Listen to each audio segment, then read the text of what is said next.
Nasib US dollar sepertinya masih tetap bisa dibilang terdukung untuk mengalami penguatan, tapi kita akan lihat nanti malam teman-teman, karena data inflasi mungkin akan menjadi jawaban apakah dia akan terkoreksi atau mungkin akan dia lanjut lebih penguat.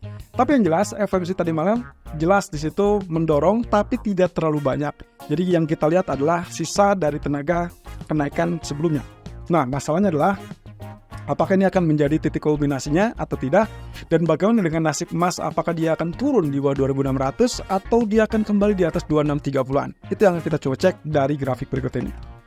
So, kita lihat di sini grafik H4 dari indeks DXY yang ternyata jauh lebih tinggi ya. Pergerakannya jauh lebih tinggi dan kita lihat di sini ya ini adalah higher high karena sebelumnya ada di sini.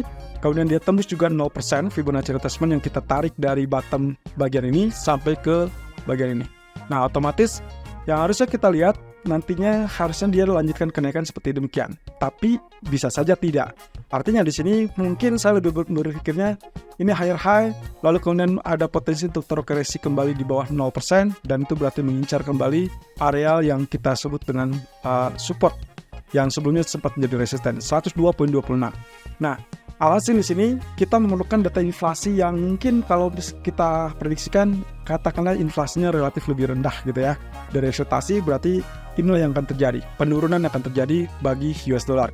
Di sisi lain, kalau ternyata inflasinya lebih kuat dari ekspektasi, maka kita perkirakan akan lanjut mengalami kenaikan. So hati-hati ya, kemungkinan nanti malam semua ini kaitannya dengan data inflasi. Sementara untuk US Treasury yield-nya kalau kita lihat juga sama mengalami dorongan kenaikan dan itu berarti yang menyebabkan kenapa US dollar mulai kenaikan ya. Tapi di sini berarti saya lebih condongnya kita juga punya dua skenario antara dia kembali pantul lagi ke atas atau dia lanjutkan koreksi ke 4%-an. Semuanya balik lagi terkait dengan data inflasi. Bagaimana dengan candlestick daily-nya? Posisi daily kelihatannya juga relatif mendukung untuk kenaikan bagi US Treasury yield. Walaupun demikian, Anda bisa lihat di sini posisi kenaikan, walaupun dia ditutup dengan bullish candle, kita dapatkan kalau misalkan compare dengan long black ataupun long bearish candle ini, berarti dia tertahan di level 50% atau mendekati level 50%. Jadi, pertimbangan saya, kalau misalkan pun dia naik, maka dia sebaiknya akan atau bisa saja untuk melanjutkan kenaikan di atas resisten kedua. Selama dia tidak tembus resisten kedua, berarti kita asumsikan areal ini adalah areal resisten psikologis bagi US Treasury yield. Dan kita akan dapatkan jawaban nanti malam. Apakah dia nantinya muncul rejection, berarti akan ada tail di situ dan candlestick-nya merah ataupun ya lebih bearish ya. Atau malah ternyata dia mengalami kenaikan lanjutan dan itu berarti akan berada di atas ini, di ujung ini, dan berarti dia akan kecenderungan melanjutkan penguatan juga demikian untuk US dollarnya. Jadi semua ini kalau kita perhatikan masih tetap sinkron ya. Nah, otomatis di daily-nya kelihatan juga di sini. Nah, ini candlestick yang merah dan juga tertahan di situ. Kita punya pair utama terkait dengan resisten terakhir dari candle bullish tersebut. Oke, kemudian kalau kita lihat dari pound sterling, teman-teman, saya masih tidak berpikir ini adalah fail ataupun akan lanjutkan penurunan. Justru kalau kita lihat dari dua bottom terakhir, saya asumsikan ini adalah double bottom.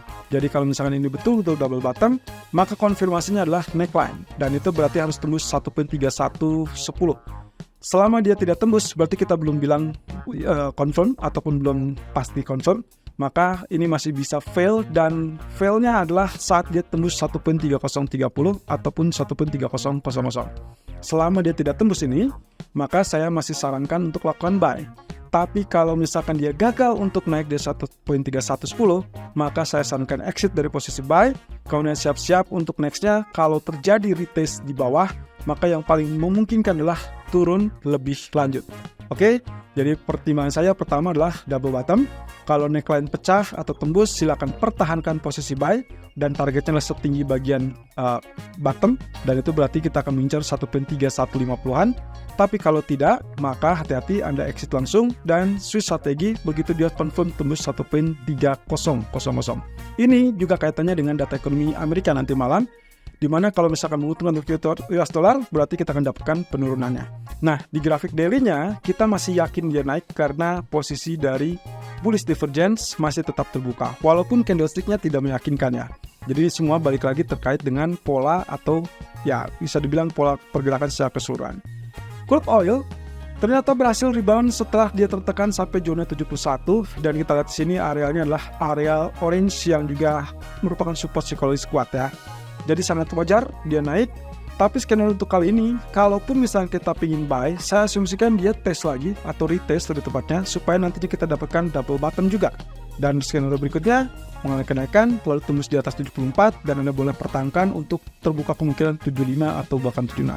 Sebaliknya, kalau ternyata dia jebol atau pertahanan 71.40 itu ditembus, sebaiknya Anda siap-siap untuk melakukan sell dengan pertimbangan target 69 atau bahkan ke level $67 kembali. Jadi artinya di sini 50-50 antara melanjutkan kenaikan atau dia kembali tertekan turun. Nah, terkait dengan geopolitik yang sudah sedikit reda, tapi jangan lupakan bahwa konflik geopolitik tersebut belum hilang sama sekali. Oleh karena itu, kalau kita lihat di grafik daily, candle-nya berbentuk jarum atau yang kita sebut dengan hangman atau hammer.